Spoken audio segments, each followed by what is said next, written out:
Bonjour à tous et à toutes.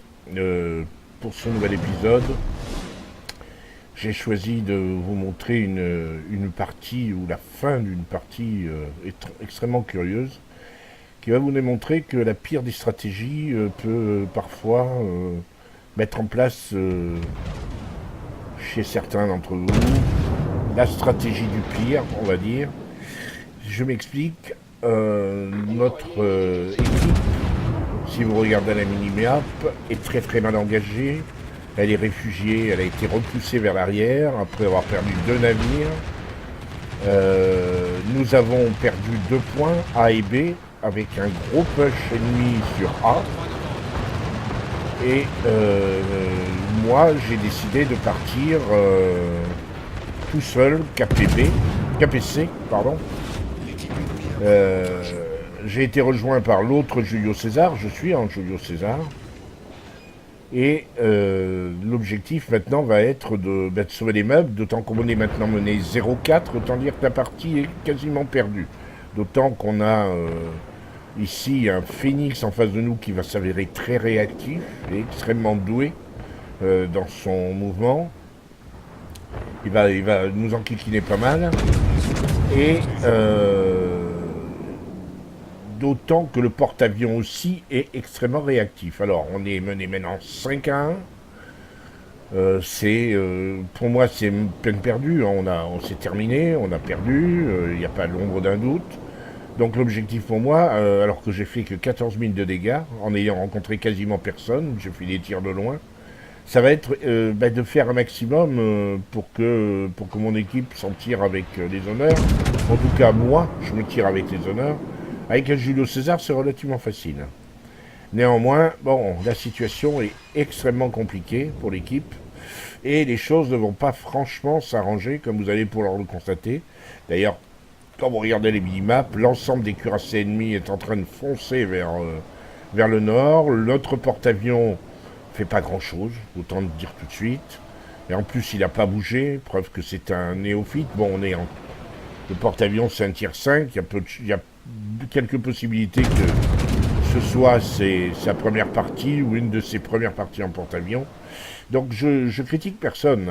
Je me dis juste que en tier 4-5, on devrait commencer, surtout que c'est une map très connue pour ces bâtiments, on devrait commencer à avoir un tout petit peu plus de réactivité. Alors ceci dit, on a perdu 2 cuirassés, 2 cuirassés, 2 croiseurs, un destroyer, contre seulement 2 destroyers. C'est vrai que c'est pas franchement le pied.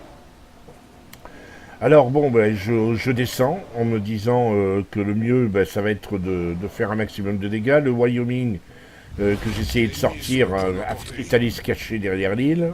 Il a bien fait. Il était très low life contre 2 Julio César, c'était extrêmement compliqué pour lui. Le Iron Duke, lui, a fait demi-tour. Il a, soit pour éviter les destroyers qui sont en face de lui, soit pour venir m'affronter. Il est quand même relativement haut, mais beaucoup moins que moi. Et vu la manière dont il a tourné ses tourelles... Alors, vous allez remarquer que je vais faire énormément de changements de cap, énormément de changement de vitesse, parce que il faut que je fasse du dégât, il faut que je sorte des navires. Regardez, on n'est plus que 4. La partie s'est effondrée il n'y a pas 8 minutes de jeu, on a déjà perdu toute l'équipe, contre 2 seulement.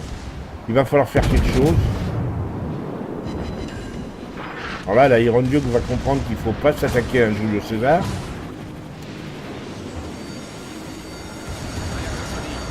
Le porte-avions ennemi m'attaque, mais ça, bon, il n'a pas compris que Julio César a une excellente AA. Donc, le problème, c'est qu'on vient de perdre notre premier Julio César. Donc, je suis dernier cuirassé et 2 DD contre le reste de la flotte, quoi, en gros. Donc là, c'est mort, complètement mort. J'ai pas l'intention de carrir la game, mais à moi tout seul. Mais je voulais vous montrer cette phase parce que je l'ai trouvée plutôt sympathique. Alors les deux DD qui viennent m'appuyer, enfin, on va dire. Et ils ont raison. Donc là, objectif, sortir ce premier cuirassé. Problème résolu, chef. Le plus vite possible, parce que j'ai tout le monde sur mon dos. Hein. J'ai le porte-avions qui vient me chercher. Bon, il vient de perdre son torpilleur, donc tout va bien. Et je suis quand même...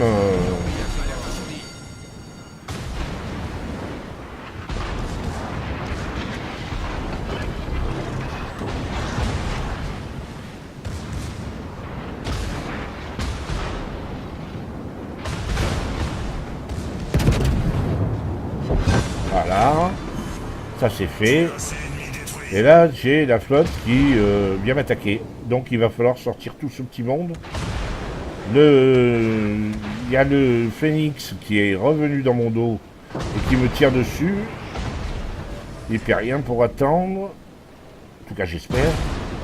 L'objectif maintenant, c'est toujours focus des low life chez l'adversaire. Il faut réduire le nombre de canons le plus vite possible. Deuxième kill.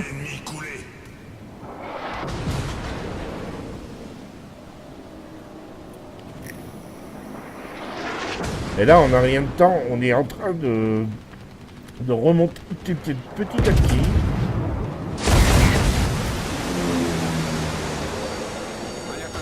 Là, c'est un gros fail de ma part.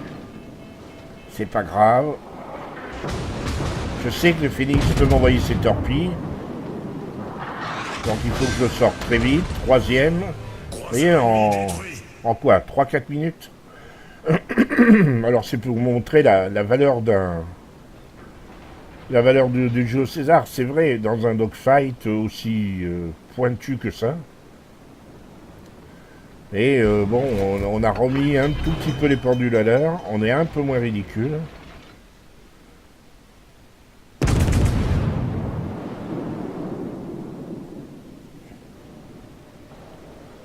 Je vois le bug, hein, mais bon, c'est complètement compliqué. Il me tourne le dos. Je suis beaucoup plus à vouloir faire absolument des dégâts. Je fais 76 000. En ayant rencontré quasiment personne pendant première moitié de la game. Hein. Tout s'est passé en quoi 5 minutes. Là, je me dis, je garde mes tourelles arrière pour le Duguay-Trouin.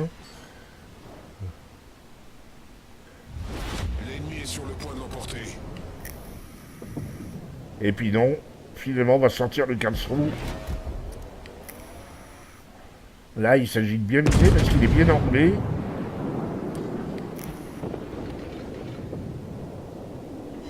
Citadelle, c'est dommage, j'aurais pu le sortir en une salle, avec un peu plus de chance. Là, trollé. Pour une fois que la dispersion n'est pas mon avantage, c'était vraiment pas le moment. Le problème, c'est que maintenant, ils sont bien sûr tous sur moi. Hein.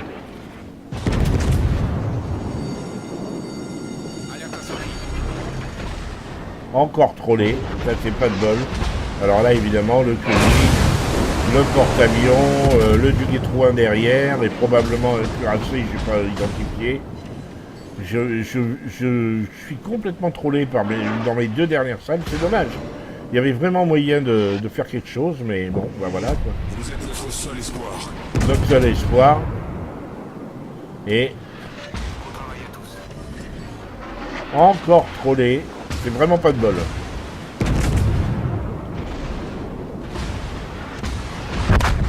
Et je suis tué au moment où je tue. Fin de la bataille, au moment où je tue le Karlsruhe. Et c'est parti. Le bon côté du Julio César, c'est qu'une fois sur deux, on est à peu près sûr de faire une bataille qu'on pourrait qualifier de potable. Le sigma, la précision, si vous préférez, la densité la quantité d'obus qui tombe sur l'adversaire, la quantité d'obus que vous tirez sur l'adversaire, qui tombe réellement sur l'adversaire, tout ça fait que ce navire est très plaisant à jouer. Tout ça fait que ce navire est considéré comme OP, c'est-à-dire un tout petit peu trop puissant pour ses capacités. C'est oublier que ce navire a aussi pas mal de défauts. L'un d'eux, le principal défaut, tant que c'est l'un des rares cuirassés à qui on peut mettre des citadelles. Les autres, on leur met des frappes, des vastes ou des frappes lourdes. Et c'est assez rare de mettre une véritable citadelle à certains cuirassés. Ça peut arriver, mais sur un malentendu. Mais avec Julio César, c'est toujours un tout petit peu... C'est nettement plus facile. C'est presque plus facile même de mettre une citadelle à un Julio César qu'à un Kongu, qui est pourtant un croiseur de bataille. Donc là, on part sur une bataille qui va se révéler intéressante, c'est pour ça que je l'aimais.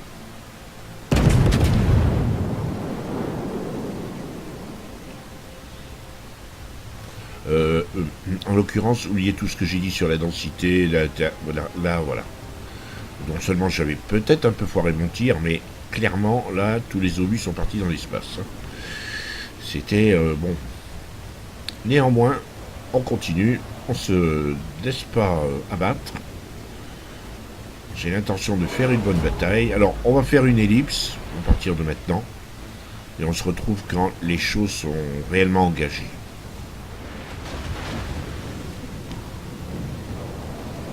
Concentrez le tir sur le navire ennemi.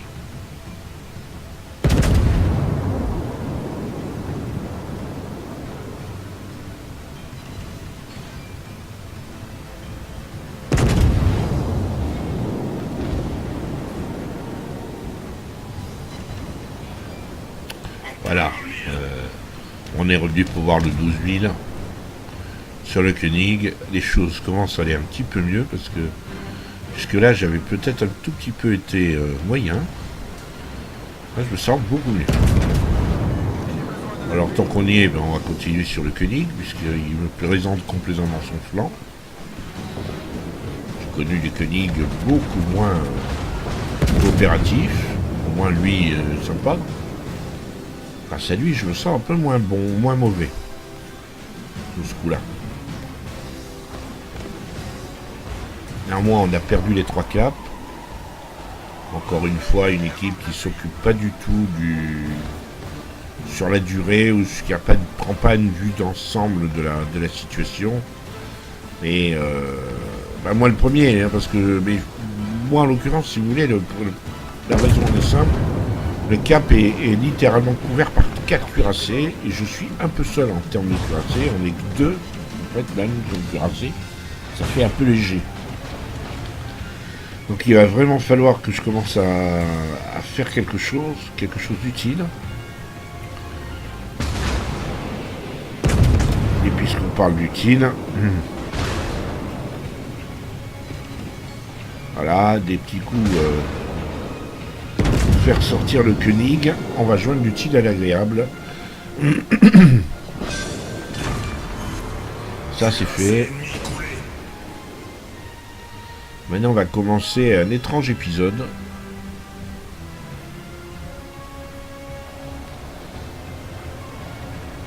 Un Nicolas qui n'a pas compris qu'il ne faut pas s'attaquer à un Julio César. Ceci dit, il est à 5 km et des brouettes. Bon, il a raison de tenter le coup, mais c'est un rush un petit peu inconscient qu'il fait là. Surtout que vous voyez la vitesse avec laquelle tournent mes tourelles. J'ai vite fait de remettre les choses à plat. Et le Nicolas a de patresse.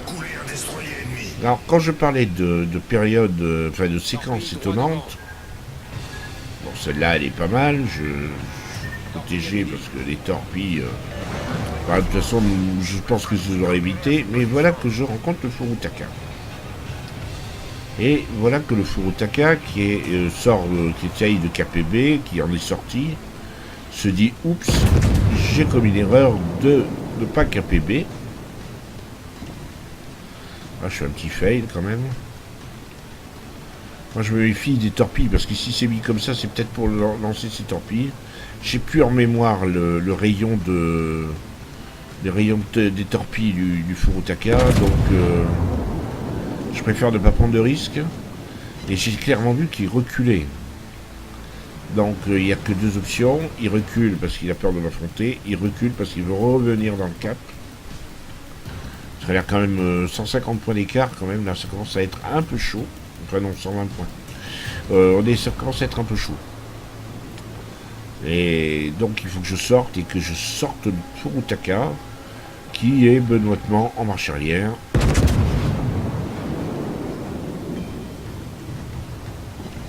Un peu trollé par la dispersion. Le tir n'était peut-être pas forcément génial. Hein. Un Furutaka qui, comme un seul homme, continue à reculer. Le problème c'est qu'il a du mal à remettre le volant tout droit, donc il recule en tournant de plus en plus. Ce qui a pour mérite de me présenter son flanc. Et puis en plus, comble de vexation, il ne s'occupe même pas de moi, il est sur le croiseur. Terriblement vexant.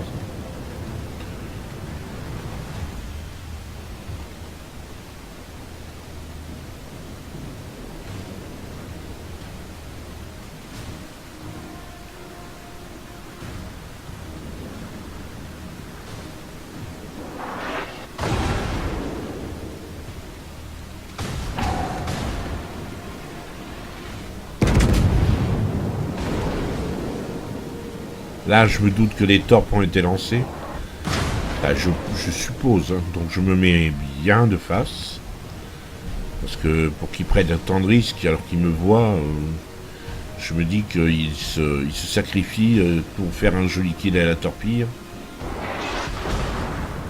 Il ne peut pas penser une seconde. En restant comme ça en marche arrière et en montrant son flanc, il va en sortir indemne. C'est évident. C'est ce que je disais. Voilà les torpilles. On a détruit un croiseur ennemi. Bon, là, c'est une esquive tranquillou. Alors, on n'est pas mal en ce moment précis du jeu. On a quoi allez, 150 points d'écart. Mais le problème, c'est qu'on n'a qu'un seul cap qui nous rapporte. L'autre est contesté sur A. Et ils ont les 2 points. Alors, nous, on conteste le point B. Donc, globalement, on est à peu près à égalité en termes de... On pourra engranger les points. Mais il va falloir que je m'attaque maintenant au gros de la force. Il y a 2 New York et un Koenig. J'ai connu mieux comme affrontement. Honnêtement, j'ai connu mieux. Je suis à 51 000 de dégâts. Bon.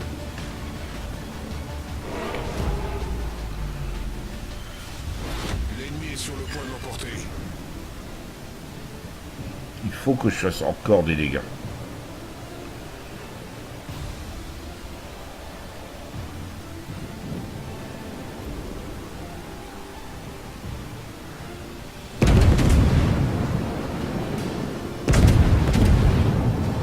Là, je tire des salves, des demi-salves en fait.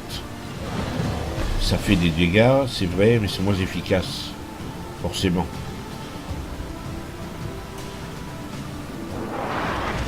Un New York qui tire à la HE, pourquoi pas. Il n'y a rien qui le lui interdit. Hein.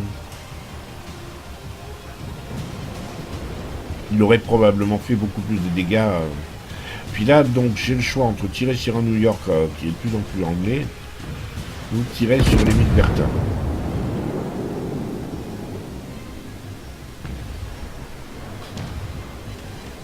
Pas les Milbertins, mais les Détroits, pardon. Ah, le Détroit me tente. Hein. Lui, c'est ses torpilles que je redoute. Il est à 12 km, il peut se rapprocher assez rapidement et, comme tous les Français, il a une bonne capacité à mettre des incendies.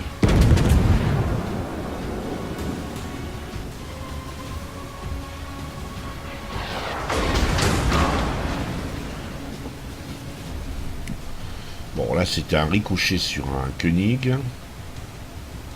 Pas forcément facile. En plus, il est un petit peu anglais, mais anglais en tournant peu à peu son étrave vers moi, donc il est plus difficile à pénétrer. Donc je me décide à me rabattre sur le Duguay.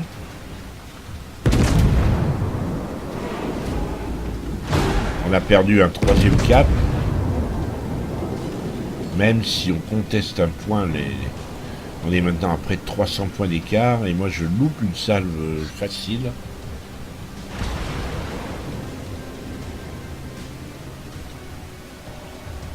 J'essaie d'amener du Guétrouin à se dire il faut que je le torpille. Pour ce faire, le du Guétrouin doit se mettre légèrement de profil et se rapprocher à moins de 10 km. J'ai besoin du maximum de précision de mes navires, de mon navire et de mes tirs bien sûr. Là c'est voilà, c'est les bonheurs du blindage espacé. Sur n'importe quel croiseur non français, je pense que j'aurais fait une citadelle, mais là. Blindage espacé signifie surpénétration. Donc je sais que je vais me retrouver nez à nez avec le Koenig à un moment donné. Mais avant, faut que je sorte du guet. Alors là, il est dans la bonne position. Si je touche, voilà. Citadelle. Alors que de flanc, je ne lui aurais pas mis citadelle. Mais là, il me tournait le dos. Et c'est le moment que j'attendais. Donc voilà, 4e kill. Je suis tout près du Kraken. Mais et là on est sensiblement à égalité en termes de vie. Koenig a peut-être un poil plus de vie que moi. Et là va se passer cette séquence que je qualifie un tout petit peu d'hallucinant. Parce que je vais faire du dégât. Mon Dieu, je fais des dégâts. Mais j'obtiens la médaille soutien, je suis à 85 000 de dégâts, c'est pas mal. Mais en plus je barre le T Enfin c'est le Koenig qui me barre le T. Ça veut dire qu'il m'oblige à tirer avec un minimum de canons, alors que lui, il a tous ses canons tournés vers moi. Si, c'est que moi, j'offre une petite surface. Ça n'empêche pas de faire du dégât. Là, j'ai fait encore un 5000, mais il y a le New York qui se met dans la conversation. Et là, je ne vais pas vraiment supporter. Donc, je vais essayer de partir en fight en comptant sur mes secondaires. Mais le Koenig, sans compter... le New York, vont me mettre vraiment trop de dégâts et je m'en sortirai pas. Est-ce que j'ai voulu le ramer? La réponse est non. Je cherche à viser sous la 2e tourelle pour lui mettre le maximum de dégâts, mais je vais être sorti, voilà, je suis sorti assez sèchement.